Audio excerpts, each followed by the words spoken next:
అంటే ఇప్పటివరకు వచ్చిన కంటెంట్ వరకు చాలా బాగుంది, బాగా ఇచ్చింది. మీకు కార్తికేయ దానికంటే బాగుంది అనిపిస్తుంది. నా క్వశ్చన్ ఏంటంటే, డాక్యుమెంటెడ్ కథ, ఈ కథ ఏంటంటే డాక్యుమెంటెడ్, చాలామంది ఫాలో అయ్యే వాళ్ళకి తెలుసు.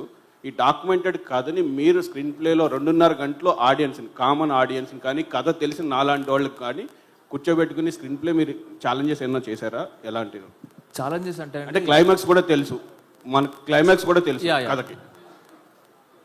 అంటే బేసిక్గా ఈ కథలో ఉన్న బ్యూటీ ఏంటి అంటే, ఇప్పుడు వేరే ఏ ప్రేమ కథల్లో అయినా ప్రేమికులు ఇద్దరు పక్కపక్కనే ఉంటారు, ఒకే ఊర్లో ఉంటారు, ఒకే కాలేజీలో ఉంటారు, ఒకే ఇంట్లో ఉంటారు పెళ్ళిన తర్వాత.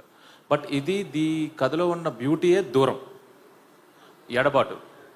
సో నిజంగా దూరంగా ఉన్నప్పుడు, దగ్గర లేనప్పుడు, నిజంగా అప్పుడు ఒక ఫీలింగ్స్ వచ్చి మాట్లాడాలన్నా చెయ్యాలన్నా ఏంటంటే అదొక కొత్త ఫీలింగ్ అండి.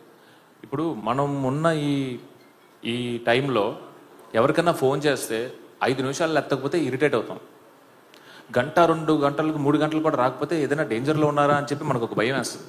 అలాంటి స్పేస్లో 30 రోజులు మినిమం కమ్యూనికేషన్ ఉండదు, ఓన్లీ ప్రేమే ఉంటుంది ఆ 30 రోజులు.